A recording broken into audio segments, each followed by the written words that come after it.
It's the Benz Brunani womanist. Baby boys, baby girls, you need to hear this. Sit down, receive this realness. Make sure your cup's ready for the tea. We are go sip it, yo. Hard time scrolling for your long shorts. You might learn something you never know. Collect you fine, and she's one of a kind. Don't say you're mine, say you're mine. Monday. It is Monday up in this bitch.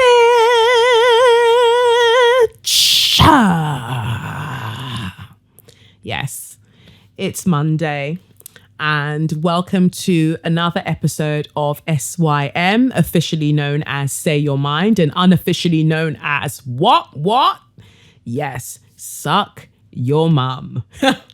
Yes. Well, it's not Monday for me. It's like Monday for you, ideally, if you're listening to this, or Tuesday for you, because I know some of you have your podcast listening day as Tuesday. But I'm recording this on Sunday and it's Mother's Day and I've been doing bits today.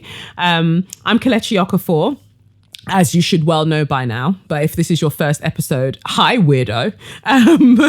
My name is Kelechi Okafor, aka Kalechnikov, and I'm really surprised, actually, that some people who have known me for a long time haven't realized where Kalechnikov comes from.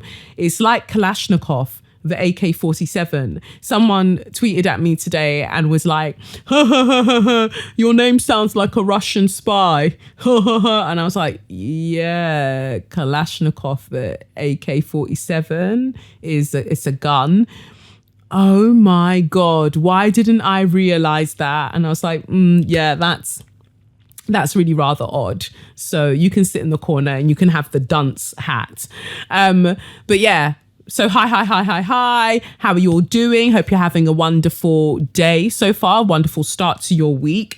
I, for one, have been doing bits this weekend because obviously we had International Women's Day and then the WOW Festival's been on, and then Sunday, the time of recording's Mother's Day. So, you know, a lot of woman things have been happening. So Saturday I spoke at an event and it was a panel discussion and I was with four other people. And it was just really wonderful to speak to a room full of women and just feel those vibes. It was gorgeous. So big up yourself, Black Barbie events. That was actually sick. And yes, so I did that. And then today I was at South Bank Centre doing a twerk shop. Big up all of the people who came through to support me. I really, really, really appreciate you. Thank you so much for coming through. It was rammed. I was in the Claw Ballroom, which I obviously failed to realize was that bit, you know, the middle bit when you come through the doors to the Royal Festival Hall, and the bit on the right, that massive space. So I was there and it was just wonderful to see all of these people like watching and really getting their lives, and the number of people that came to come and take part. I haven't had a crowd that big, I don't think, of adults since I did the Victoria and Albert Museum with Galdem. So that was just phenomenal. Today has been so amazing and they had such a great time, and I was so pleased with myself and so proud of myself that I could do that. And big up Jenny for coming with me, a constant source of support. Jenny came through and she was demonstrating in the audience for me, and it was just truly, truly wonderful. It was fantastic. And then obviously yesterday, apart from the workshop, apart from the panel discussion that I spent most of my day at, in the evening I saw my baby girl, my ultimate baby girl of life, Chimamanda Ngozi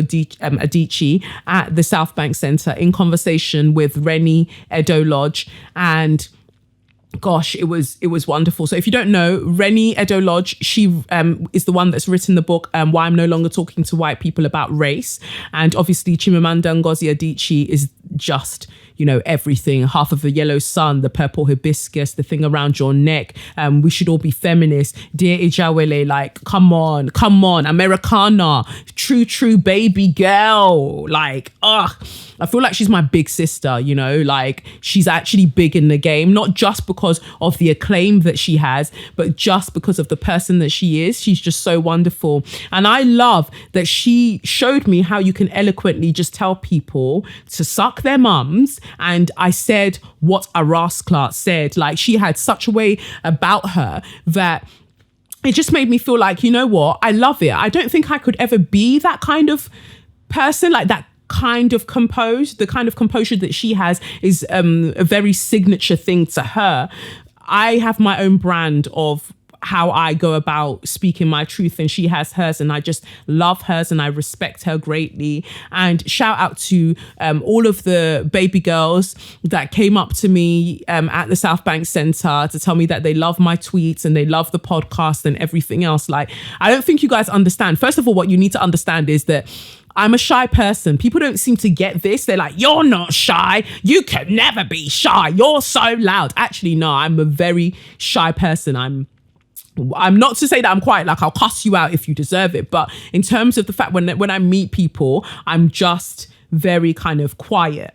But this is where my observational skills come in. So I don't jump straight away and start chatting. But so if yes, when you met me at the South Bank Centre, if I was just giggling like a maniac, it's because I'm so truly touched that people actually listen to my podcast or even, love my tweets to that. And like, you are so kind to like see me and show me that love. Like, it means so much to me, and it's fairly new to me, like it's fairly new to me. I'm not used to that, and I so appreciate it. Like, I don't think you understand how so many of you made my evening. Like, you made my evening absolutely perfect. Not just seeing Chimamanda and Rennie, but also having you, girls, obviously, but I'm using a colloquialism. Like, you girls roll through and be like, I appreciate you. Someone said to me, oh, the way that you're fangirling about Rennie and Chimamanda, that's how we are feeling towards you right now. And I'm just like, nah, it could never be on the same level because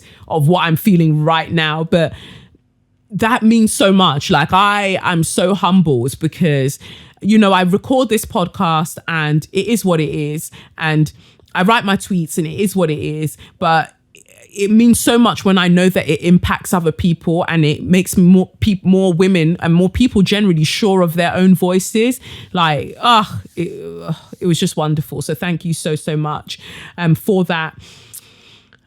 Yeah, it was great. So now let's move into tarot. Yeah, let's just get into the tarot. So this week I pulled the Star card. So the Star card, I'll just explain it to you, is we see a naked woman, and she is kneeling on the land. She's got one knee and one foot on the land, and she's got one foot in a pond sort of situation. And there are 7 small white stars, and then there's one big star in the middle. So the 7 stars, I feel I meant to signify our chakras. And she's pouring water onto the ground and also pouring water into the pond. And whenever I see water, I'm always thinking, intuition and spirituality and that sort of thing. And we've got the bird, the ibis, or ibis, whichever one we want to call it, is perched on a tree nearby as well, and that signifies thought. So it's a contemplative card. It's a contemplative card, and it speaks to an equal, kind of like an equilibrium of nourishing your spirit world as well as nourishing your physical world. And sometimes this is like, when I saw this card, it really spoke to me because I feel that I'm someone who kind of like we all exist between the two, but I feel like I definitely feel the effects of both, like the spiritual as well as the physical. And sometimes, being able to channel those things really helps to guide the decisions that I make. And so we see, and this is a very Aquarius card as well. It's a very, very Aquarius card.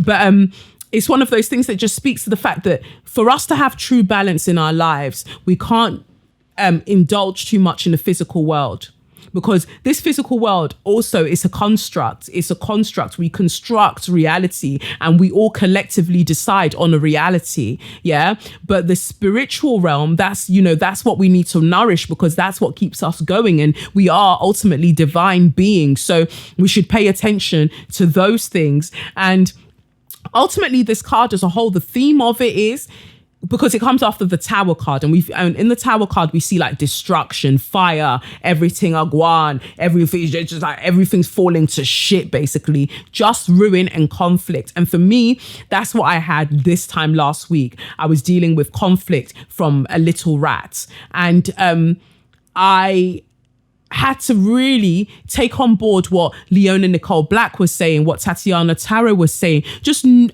messages that I was getting from everywhere, left, right, center, that fam, be cute, be regal, don't stoop down to someone's level, leave people to chat shit. And even Chimamanda said it, like she would have told her younger self not to worry so much about what other people are thinking. For me, it's what other people are saying, because the only reason anybody in this life, I feel, could ever chat shit about me is because they don't know me or they're jealous of me. And that's not to big myself up like I've got one massive ego, but I ultimately know that I am doing bits and I'm doing it for the collective good, not just for my immediate gratification, not for my, personal, not just for my personal gain. So if someone's out here moving mad and chatting shit, it's not my personal responsibility to try to rectify any record. You are channeling negativity. That's on you. You do what you're doing. At the end of the day, me and the God that I serve, I'll always continue to live and walk in my greatness. That's really it. So I felt very much that Tower card energy last week, where it was just like conflicts and just, endings and things like that, and endings that are aggressive and that other people didn't want. So they're fighting against it and they want to just move mad and chat shit. But the Tower card comes straight after that, where everything, is there and it's in ruins. And now the ground that has been, everything that has been burnt to the ground, we're now replenishing that soil to grow something great. And that's what we see in the Star card, with the woman nourishing the ground as well as nourishing her spiritual self. Like, we have to keep remembering that the vessel that we need to make sure that is always replenished is ourselves. Yeah, you can't give what you don't have. So to make sure that we are looking after ourselves means that we are therefore able to give to our immediate environments and more like our global environment. So big up the Star card for coming through and just reminding us of the idea of hope, that there's always going to be a way home. You're always going to, that star is going to shine and lead you to your way home. Even in the darkest of nights, like, you will be fine. Even if you feel like you can't see any way through what's going on right now, fam, you're going to make it through. That's what the Star card is telling us, that there is definite hope. And all of this at one point will be something that you look back on and you'll know that it made you stronger because you made it through. So that's the Star card for us. And that was all nice and lovely. So let's go into Share Your Magnificence this week. So Share Your Magnificence. I've got a few bits and I've got a few bobs. Let's start with D Brave. So D Brave sent me a message and says, "Greetings, Kelechi, long time podcast listener, first time emailer in. Big up yourself, D. Just listened to podcast number 1 today, so thought I would drop you an email before I listen to the SYM bonus episode." Actually, I'll pause here and say we didn't even talk about last week and the emergency straw episode. I'm so glad that you guys enjoyed it, and I'm really, really sorry about Richie's mic and that you couldn't hear him. We had some technical difficulties, but it was enough. I feel like you got most of what he was saying, and we'll have Richie back at some point so you can definitely hear him say some more of his wise, light-skinned words.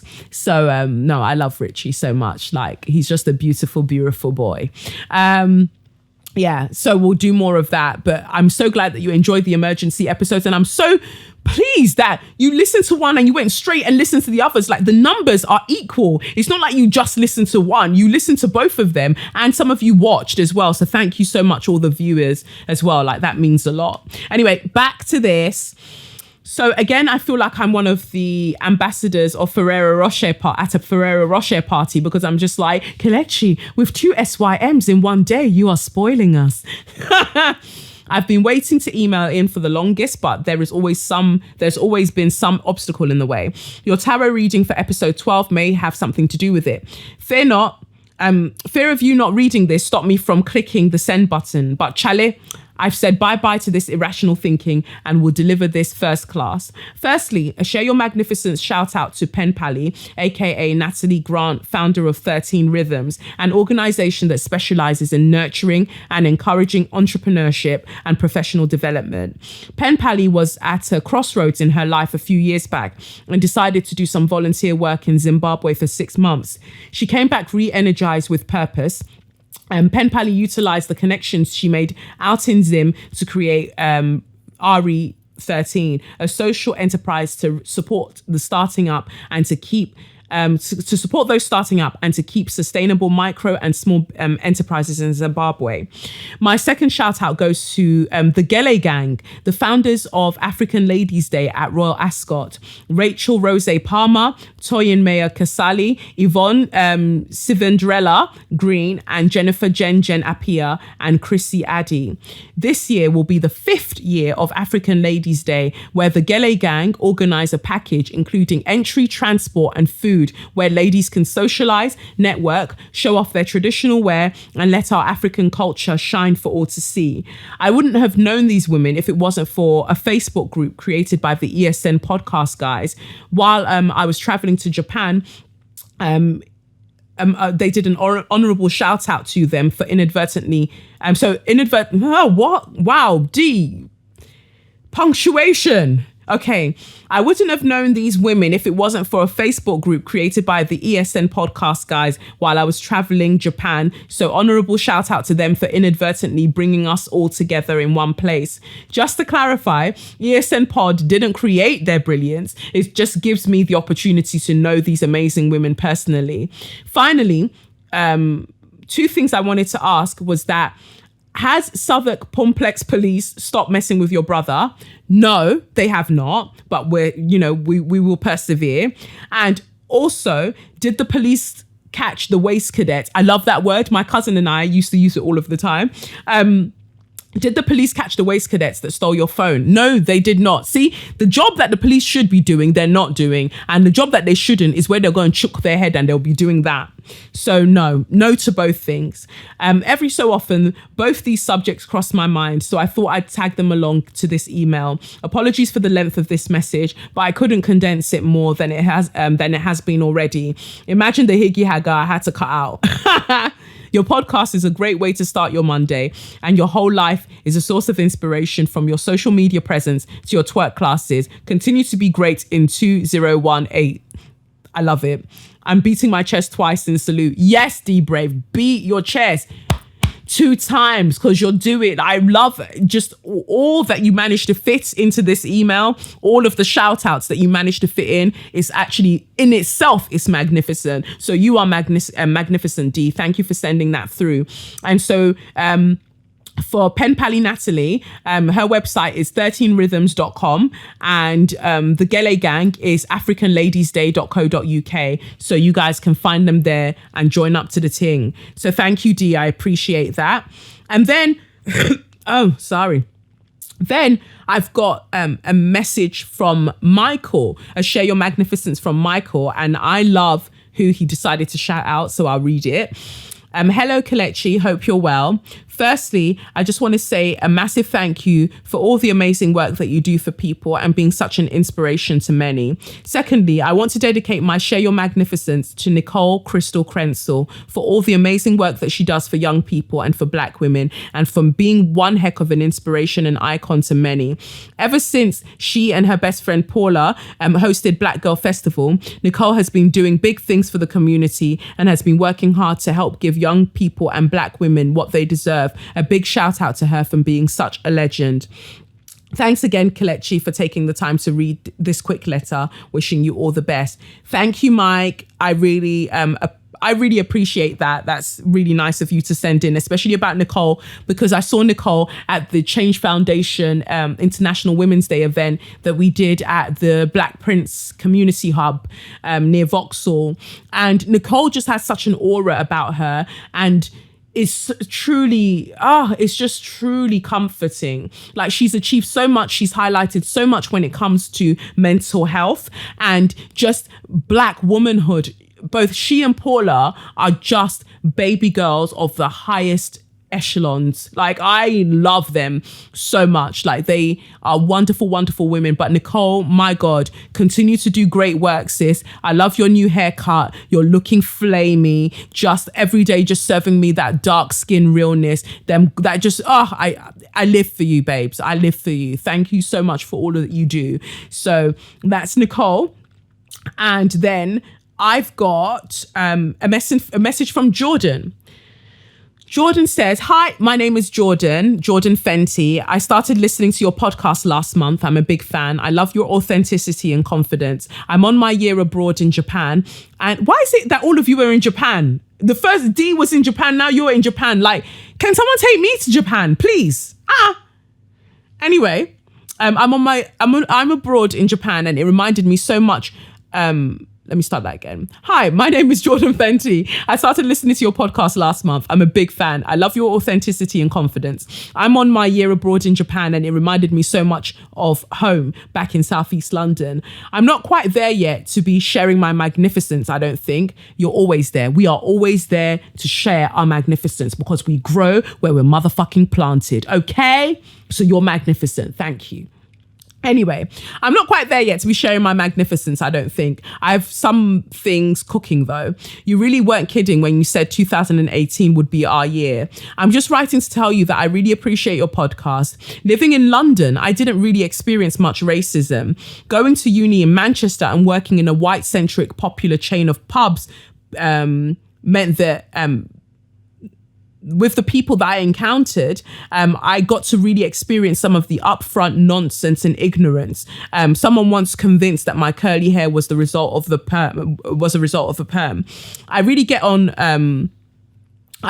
with the sense of unapology that I get from the podcast. No, you probably get a lot of people saying it, but I just wanted to share the impact that you've had on me in the short time I've been listening to your podcast. Your honesty in particular is something that has really resonated with me. I lost my mum 3 years ago and I live with my sister when I'm not at uni. To listen to you talk about losing your father really touched me. While I have a long way to go in terms of dealing with the trauma and grief that comes with my loss, listening to you talk about it has at least helped me to talk about it more openly when I'm not feeling 100%. I'm actually planning a social campaign for when I come back to the UK. I'm at a stage where I'm going to start pitching it to charities for funding. One of the projects in the campaign is a short film that covers elements of mental health, loss, and toxic masculinity. While the idea of making a short film remains terrifying, I think that without listening to your podcast, I would not have the confidence to have added the short film as one of those projects. And of course, shameless promotion, I write a blog called The Black Martial Artist. My fondest memories growing up was watching martial arts movies with my mum and sister, and my fixation on martial arts only grew from there. Of course, as I grew up, I rarely saw any black martial arts stars. There was always the constant narrative of a white dude going to an East Asian country and beating the Asians at their own martial arts, but never as many about black martial artists. So I resolved to become one. It's just a mix of me being shamelessly philosophical and nerdy. It's a bit of a rough read, but I'm improving. I'm really not asking you to promote me, but you're someone I admire and respect. I would love for you to read a post. And he sent me a post called Facing the Unknown, which is brilliant. And the blog site is blackmartialartist.blogspot.jp if you guys want to check it out, because we need to support those in our communities that are doing different things, because it's important. It's really, really important. So I'm loving it. Big up yourself, Jordan, for sending this through. And Jordan says, I'm low-key getting shy, so I'm going to send this before I start editing and cutting out massive paragraphs. Hope you have a good day. Yours sincerely, Jordan. P.S. I really vibe with you calling yourself a dickhead in recovery. I've been looking for a way to properly define my actions. Thank you. Yes, because we just have to be real about things. Like, I don't want people to put me on a pedestal. And I think that that's what happens in this society with the trauma that we are faced with almost on a daily basis. People are looking for someone to look up to.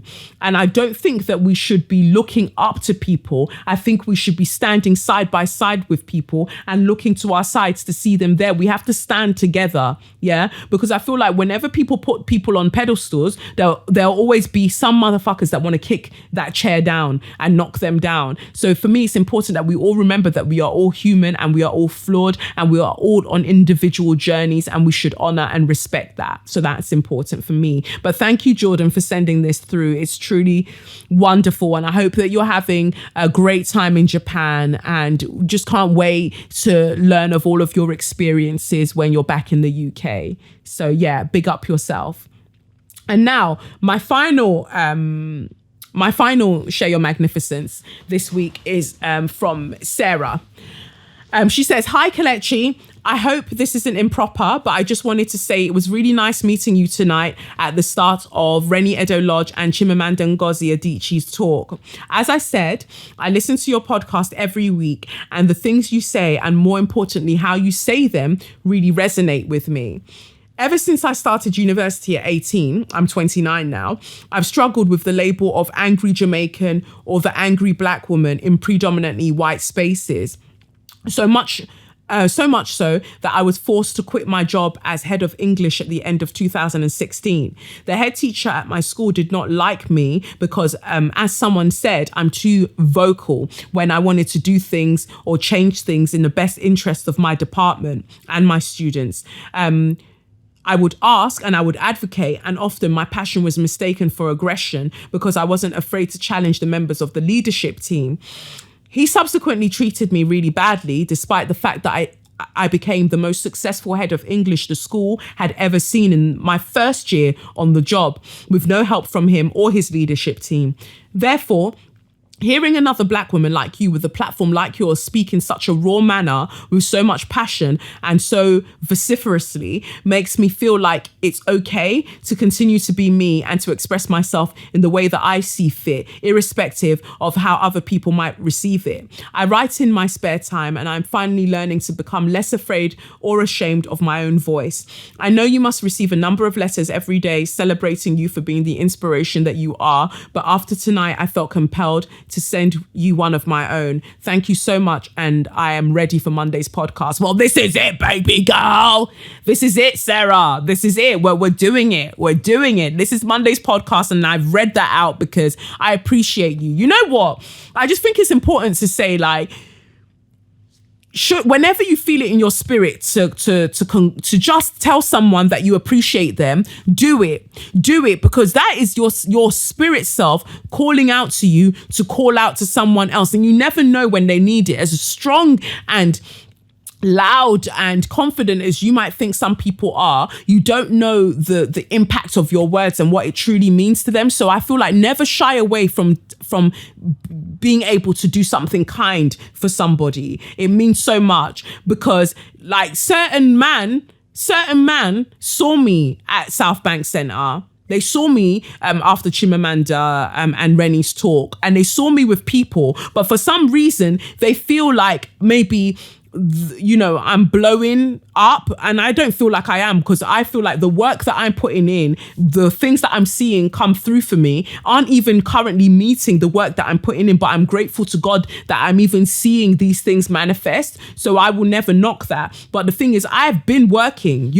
so when these people see me, they pretended that they didn't see me and tried to walk straight past, even though I saw that their friend was saying to them, look, there's Kelechi, but they wanted to actively ignore because they feel like they're big in the industry and they're not ready yet to accept me as a peer. They still want to talk to me in a manner that's like, oh, I've got all these connects and you don't have these connects. But these times, baby girl, I continue to go viral. So what's good? Like, what's good?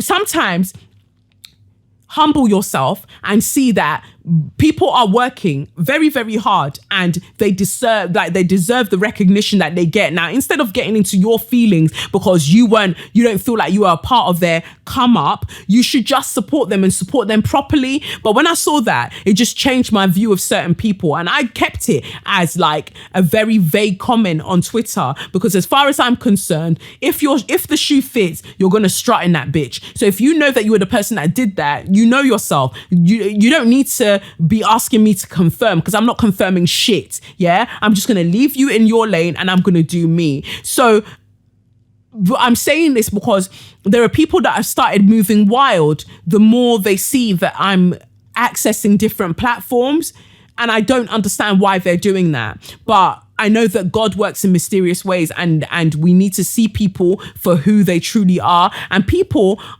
sometimes people, you don't see people. What you see is their insecurities. So that's why I'm not wilding out, and I'm just not calling out names. I'm not calling anybody out. I'm just letting people do what they're doing. I'm not handing out a straw of the week and being specific. Just continue doing you, because God sees all, innit? But that's why it's important for me when people do say to me, you know, I appreciate what you do, because I put a lot of effort and work into what I do. I barely sleep. Yeah. And I'm always the one that's telling everyone that sleep is important, but I barely sleep because I'm always like, what more can I do? How better can I be? How much better can I be to the person I was yesterday? You know, that's what I'm constantly thinking about, and it sits in my mind, you know? So for some overgrown baby elephant to be acting like, you know, I don't see you. You don't have to. You don't have to see me, but God does. So it's cool. It's cool. I feel like that was shade, and I didn't really mean to throw it, but sometimes the shade just flies out before you can catch it. Just boom. That's what happened. I'm really sorry. Anyway, moving on. So let's move on then to So You Mad. So You Mad. Oh, actually, I forgot really quickly. Legally Black. I don't want to forget that. Legally Black. They are a collective that have been going around putting around movie posters, and they've changed all the protagonists, like Harry Potter, Doctor Who. What's this one that she's always crying and writing in her diary? Bridget Jones. They changed all of that and put black faces as the protagonist, and basically their point is that if this shocks you, it just goes to show that the films that we watch aren't diverse enough. And I love that kind of subversive campaigning, you know, showing you that, look, you would have stopped to look at this poster because it doesn't look right to you. It doesn't look normal to you. And the reason it doesn't look normal to you is because the industry isn't as diverse as it should be. So big up yourselves, Legally Black. I am loving your vim. I am loving your vibe. Yes. Anyway, let's get to So You Mad. So You Mad this week is nice and simple, mama. It's nice and simple, yeah? It's You Man's MCM, Skepta. Now, I'm being very careful about how I do this, because sometimes I feel like people think that I'm very reckless, when actually a lot of the things that I do are very, very considered and rather calculated. You know, I think about things and what the outcomes are going to be. And if I'm willing to accept the outcomes, then I do them. I didn't put Skepta in Straw of the Week. Why? It's very, very simple. And I'm not someone that likes to just be fake and not tell you the truth. I didn't put Skepta in Straw of the Week because his sister, his sister, Julie, if I put him in Straw of the Week and I'm like, suck your mom, that's me basically saying that, you know, I'm involving her in that, you know, and we can't be responsible for the behaviors of our siblings, basically. So I don't want that kind of drama. I don't want to start insulting people that haven't actually done anything wrong to me. So that's why I'm just like, you know what, we're just going to talk about Skepta in So You Mad and not put him in Straw of the Week, because you have to, you know, you just have to take time with things, you know. For instance, like my brothers could say something that I don't necessarily agree with. I don't want someone to now be saying, go and suck your mother and go and do this and go, like, you know, like I'll be like, fam, as much as my brothers, what they said was wild, she's my mum too, you know. So that's why it's in So You Mad and it's not in Straw of the Week. So let's just get into what Skepta said when he was interviewed by GQ magazine, because I ultimately believe that when these black men, Anthony Joshua and Skepta, when they walked into that building, I want to know what air conditioning system they have in whichever building that all of these people did their interviews, because there was something that was being sent, kind of like whatever was being sent in terms of fumes through the vents, it really affected affected their thinking, because it's like they all just opened their mouth and it was like just verbal diarrhea, just nonsense, just fuckeries was just flying out of their mouth anyhow. And I don't understand how that happens. Like, don't you, man, have media training? Don't you have someone that's just like, whoa? Don't say that. But actually, like Chimamanda said last night, I want to know if you've got fucked up views. I don't want someone to train you, so then I keep buying into you and I don't know that your views are fucked up. I want to know that a racist is a racist. I want to know that a sexist is a sexist. So actually, I don't want anyone to train you. Like, do you show us your entire ass? In fact, even show us your asshole. Show us everything so we know who we're dealing with. Anyway, I don't know why they asked him this at the GQ, but they said to him, "Are you a feminist?" Your MCM said the following: "I am for feminism. I stand up for women standing up for themselves in the same way I stand up for being black. At one stage, whites were racist to blacks, but now black rappers are saying stuff like, 'white bitch, she sniff a line' in their songs. But if a white rapper said black bitch, even if it was followed by anything derogatory, even if it wasn't followed by anything derogatory, even if he then called her the most beautiful flower, he'd get crucified. I think there's going to be a massive toppling. Women are going to be battering men for a little while now." So my first question is, Naomi girl, what you doing? Naomi, ooh girl, ooh baby, what you doing? Because I don't understand. Like, you know what? When the magazine cover, when those pictures came out of Naomi and Skepta, I stayed quiet because there was something in my spirit that didn't really take to it.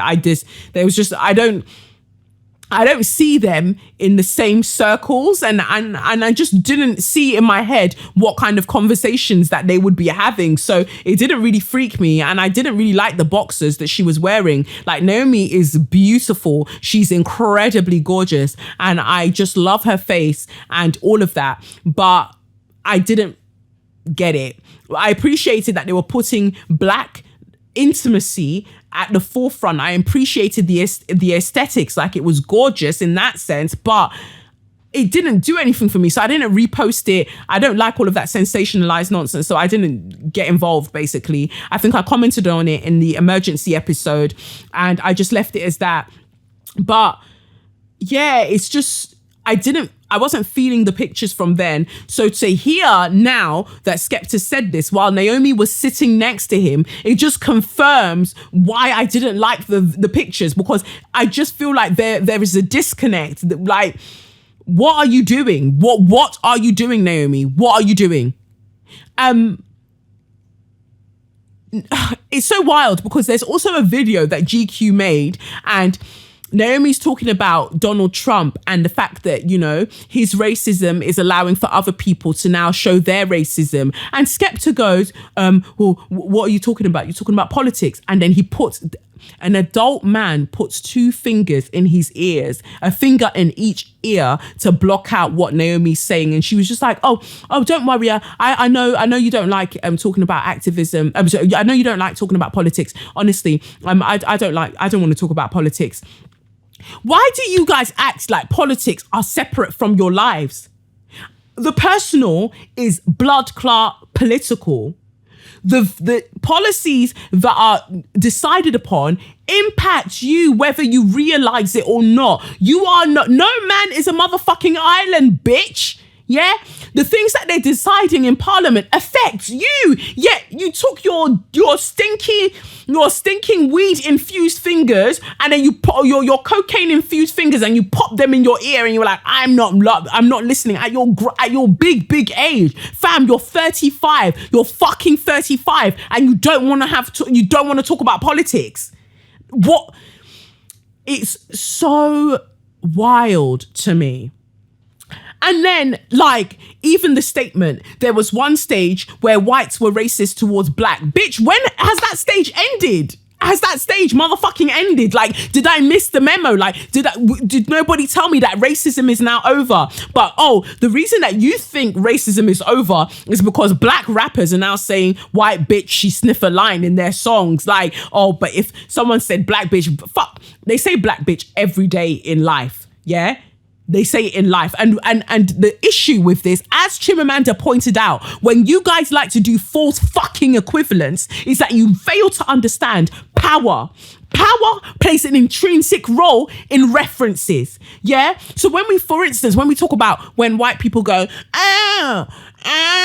why is there no White History Month? There's no White History Month, motherfucker, because every month is White History Month. For as long as we have been in our schools, our curriculum has been learning about white mediocrity, thinly veiled as excellence, but all in all, just white mediocrity and theft and rape and pillage. Yes, that's why we don't need a White History Month, because every month is White History Month. Every month we are subjected to the decisions, the poor decisions that you and your ancestors have made. Thank you very much for your time. Now, please, on your way out, please pick up a straw and suck your mum. Thank you for your time. That's it.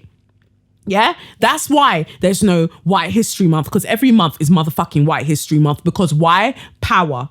Yeah. So you can't say that at one stage whites were racist towards blacks when there's a disproportionate number of black and Asian people who are in the prison system. It's a disproportionate number of black and Asian people that are stopped and searched. Like, racism hasn't stopped. I don't know what purity of cocaine you have to sniff to really believe that it has.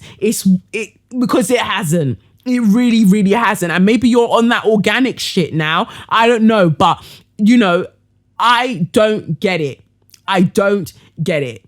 You can't say these things, because when you say these things, it lets the white audiences that read these publications think that, you know what, since a black guy said it, it's obviously true. Racism is over. We don't need to worry about anything, because now what black rappers are saying Becky and they're saying white bitch. But that's a white woman or being referenced as a bitch in songs isn't going to stop her from getting a job, But these terminologies that are used towards black women are actually symptoms of things that actually hinder black women from getting jobs and having relationships and all of that shit. Like, you fail to understand that power dynamics play a role in these references, and you can't just, turn them, invert them and go, oh yeah, well, it's all the same now. Everything's equal. Oh, if a guy called a black woman if a white rapper called a black woman a black bitch, even if he called her the most beautiful flower afterwards, it would still be offensive. Yes, because black bitch in itself is derogatory. White bitch is derogatory and black bitch is derogatory. One fucking village headmaster tried to jump in my mentions talking about, I usually agree with you on most things, but I feel like this is a reach because black bitch isn't offensive. You're a black man telling me as a black woman that black bitch isn't offensive. How the fuck would you know? How the fuck would you know? Because was anyone speaking to you? Were they directing it at you? How are you, the person that's not impacted by the term, telling me how I should feel about the term? I don't go around telling black men, oh yeah, well, nigger this, nigger that. You can't feel offended about nigger. And some people don't, but some people do. So other women might feel like black bitch is fine. I don't. It's that simple. So it was just a fucked up interview.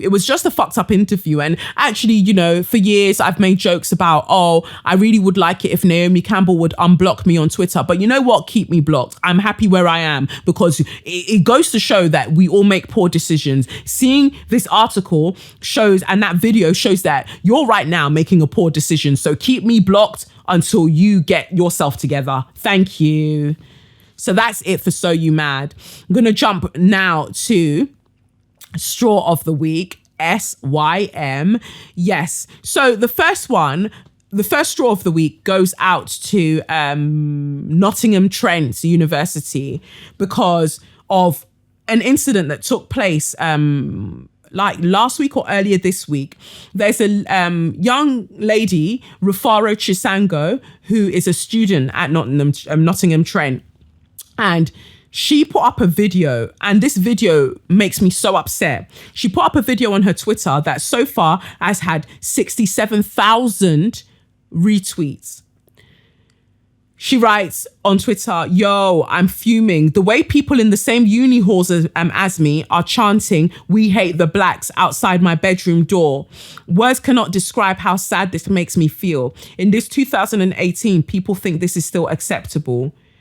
She is the only black person in her halls, from what I know, and a black woman at that. And other white people in the halls have gotten drunk and whatever else, and they're standing outside her bedroom door and they're shouting. Like, when you watch the video, they're like, "Fucking blacks, we hate the blacks, black women, this, black..." Your parents sent you to university to go and learn and to get a degree, and you are there outside someone's door spewing hate. And there was a few of them, because you can hear that there are a few of them outside the door. Now, my issue is that she reported this to the university. She reported this to them, that this happened to me. Did they do anything? No. They didn't get back to her for days. But you know why they got back to her? Because of Rascal's social media. That's when they were like, "Oh my God, we're so sorry that this has happened." But if it hadn't been for social media, they wouldn't have done anything. They'll be like, "Oh, we don't know who did it. We can't prove anything. We can't do this. We can't do that." This is why people have to understand that even being educated while black, traveling while black, breathing while black, I don't know, everything while black, but also studying while black, being educated while black is a definite thing. People, and it speaks to the institutionalized racism of these establishments, that something like that can happen to someone and the uni are so delayed in their response because ultimately they would have preferred not to do anything, because, you know, who wants to expel or suspend the white students? Oh my God, we'd be denying the white students their education, but these fucking pricks are denying her education because they're standing outside her door and instilling fear in her that she can't come out of her bedroom door because of what they're doing. It's so disgusting and it's so vile that Nottingham Trent Uni, I hope that their student rates drop all the way down and that no one wants to attend. Like, their application rates go all the way down because they've shown themselves to be incapable of protecting and hearing and seeing black students. They don't deserve your money. Those thousands of pounds, take it to another uni because they're not the ones that should have it. And I say that, and sadly, so many unis have showed their asses. So many.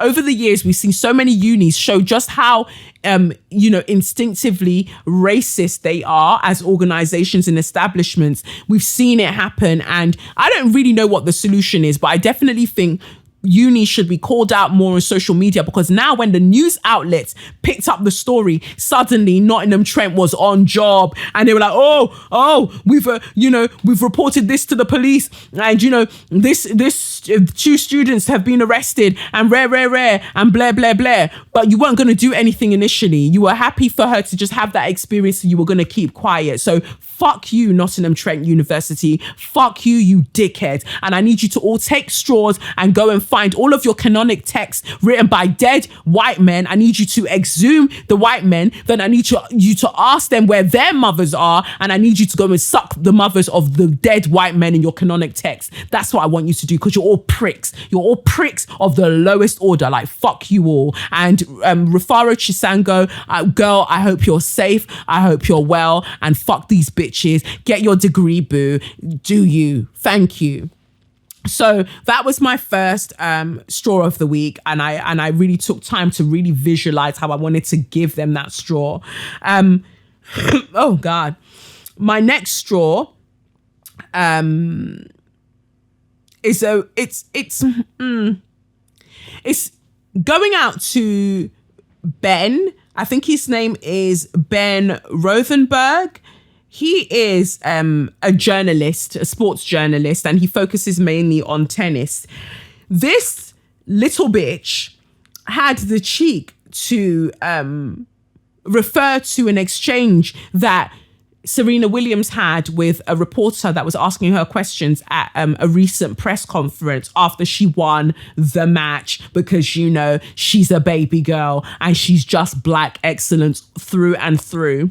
So she wins the match, she wins the game, and she wins the tennis match, and they're asking her questions. And this reporter can't even use their outside voice. They can't even speak with their motherfucking chest. And they're asking her about the TUE that was backdated in, I think it was it 2016? No, 2015 French Open. So I'll read you the transcript of the conversation that took place. Question from this stupid reporter. Serena, this was a while ago, but I haven't had an occasion to ask you before. There was a leak of some of your WADA documents showing that you got a backdated TUE for prednisolone. Serena Williams said, The fool then says, at the 2015 French Open, I was wondering if you could just address that a little bit and talk about how you got to take it. Why you didn't get a TUE at the time? Serena Williams says, why I didn't get a, excuse me, can you talk louder so everyone can hear you ask me about my drugs? Ha! I love that shade. And then this rat says, why didn't you get a TUE at the time, and just if you tested positive for the drug? Serena Williams shuts her down with a quickness and says, I've never tested positive. I've always gotten a TUE. So you should fact check that, in fact. The person doesn't give up. They go, you did get a TUE, but it was backdated. Serena Williams says, no. I actually wasn't able to play the French Open, and I wasn't going to play it unless I had a TUE. Because if you remember that year, I was incredibly sick. I don't know how I even won the match. And I love that she threw that in. Like, babes, I was so sick. I was so ill, but you know, I just won the match, just cash. Even when I'm ill, even when I'm pregnant, I'm still winning these matches. Like, bitch, talk, chat to me. Bad man, I take back chat. She told them, don't play with me.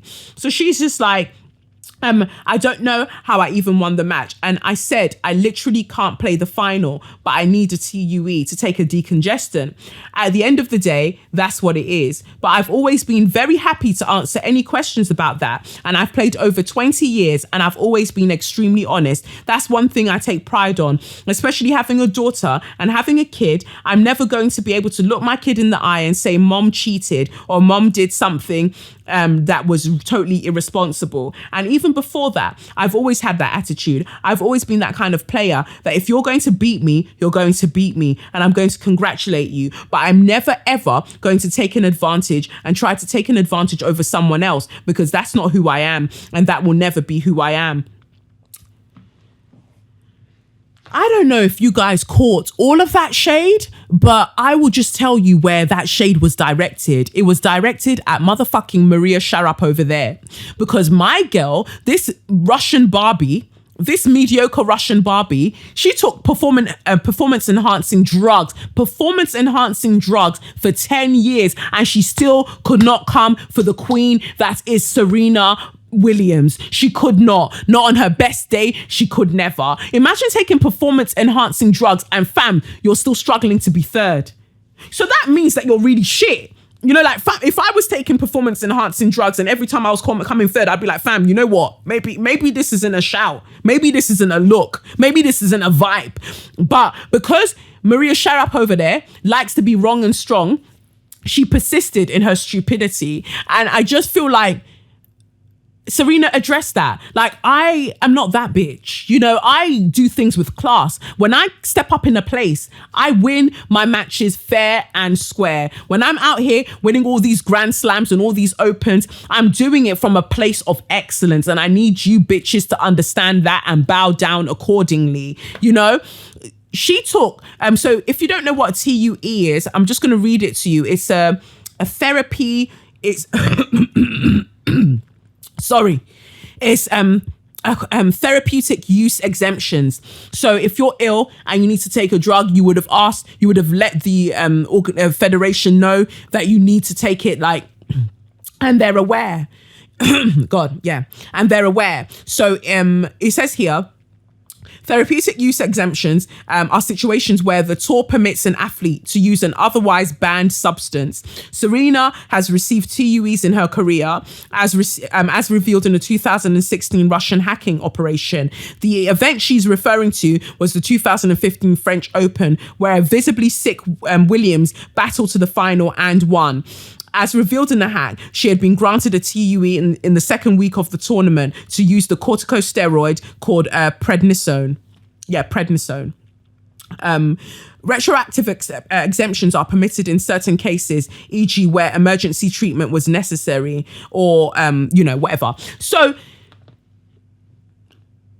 my girl is struggling. Like, she is ill. She is ill. Like, and this reporter that actually wrote this article has stated that Serena was very, very ill. She was visibly ill. And so therefore she needed this decongestant. And that's why she had the TUE, but she had to take it at the time. Otherwise, she wouldn't feel okay. And they backdated it to meet that time. Like the tour people, the tour federation, whoever, they were aware. The committee were aware that she needed this decongestant. And the fact is, she was gonna win regardless because she's great at what she does. Now, I need you to understand the reason I wanted to give the straw of the week to what's his name? Ben let me get it up. Ben Bumberclark. Anyway, the reason I wanted to give the straw to this fool is because Rothenberg, that's it. Ben Rothenberg. The reason I wanted to give him the straw is because he puts up a video of Serena Williams having this exchange with this woman, and he refers to it, or this reporter, and he refers to it as a heated exchange. I need you all, if you have not seen the video already, to go and watch Serena Williams have this conversation. She's so calm. She's saying it as if she's reading a cereal lunchbox. She's just like, no, that's not what happened. I was very, very ill at the French Open, and I don't even know how I won it, but I did because I'm excellent. And so, so I needed it for that. So I'm not the kind of person that would ever take drugs. And that's the level that this woman was speaking in. And he referred to it as a heated exchange. Why is it that white men cannot see black women through any other filter other than angry? Angry. Why are you angry? Why are you this? Why are you that? Why can I just not be, quiet? Why can I just not be calm? Like, especially since Serena was so subdued. Like, she was so calm and serene when she was talking to this woman. I would have jumped over that table, that press conference table, before I even knew what I was doing. I'd be like, bitch, what? Say that again? Who told you I took drugs and where? I'll be clapping in their face and all sorts. I'll be like, tell me where, bitch. But Serena wasn't doing that. Serena was just like, no, you're incorrect. That's not what happened. Yet, even when she does that, even when she's calm, these people want to refer to her in a manner that insinuates aggressiveness. This Ben Rothenberg pussy clut, useless idiot, was the same person that he wrote an article saying that Serena Williams' body isn't as desirable as the bodies of other tennis players. Bitch, you don't have to desire my motherfucking body. I feel like because you feel like you're a white man and everyone needs your stamp of approval that you're doing bits. But what you need to understand is with the body that she has, she's beating all of the bitches that you do like. Yeah, she's slaying all of the bitches that you do like. And that's the most important thing, that with her body, she is great and she is excellent. And I need you to take your stupid tears, take the salt from it, let the tears evaporate, take the salt from it and season your motherfucking food, bitch. Yeah? So that's who the second straw of the week goes out to. It goes out to Ben Rothenberg because he's a fool. He's a fool and he's a jealous prick. And I find that a lot of white men are jealous of black women, and you can't tell me anything different. And more so, a lot of white men are jealous of Serena Williams because they can see the power, they can see the expertise, they can see the skill, they can see the passion, they can see the determination, the commitment, the sheer excellence, and it burns them because they will always be motherfucking mediocre. And that's you, Ben Rothenberg. You are a mediocre little bitch, and you need to take all of the straws that you can find on the tennis court and use them use them abundantly on your mother that failed you. She failed you because she did not allow you to see that you should celebrate Black women. You should celebrate women when they are being excellent. You should celebrate women in all of their shades and their hues when they are being excellent. You fail to be able to do that. You're a salty, salty bitch. So go and take the juice from your mother's vagina and use that to dilute whatever fuckeries you've got going on in your mind. That's all I've got to say to you. Okay, that's it. That's it for this week. I've said all my bits and I hope you've enjoyed this episode. And remember what the star card tells us, that we should be in touch with our physical as well as our spiritual, and to replenish both. To replenish both, because you cannot give from an empty vessel. So I have been Kelechi Okafor, and this has been SYM, officially known as Say Your Mind, and unofficially known as Wah Suck Your Mum. So thank you so much for listening. You can follow me on @Kolechnikov or @Say Your Mind Pod. Give me your feedback on #Say Your Mind Pod. I love to read them, and send your letters in to swm@KelechiOkafor.com. And that's pretty much it. I'll put the people mentioned in Share Your Magnificence, I'll put them in the captions as well, so you can follow them up and, big them up as well. But thank you so, so much for listening. Look after yourselves. And that's, we'll catch each other next week. It's been a vibe. It's been a real look. Peace. It's the Benz Brunani womanist, baby boys, baby girls, you need to hear this. If you sit down, receive this realness. Make sure your cup's ready for the tea, we are go sip it, yo. Hard time scrolling for your long throats. You might learn something you never know. Collect you fine, and she's one of a kind. Don't say your mind, say your mind.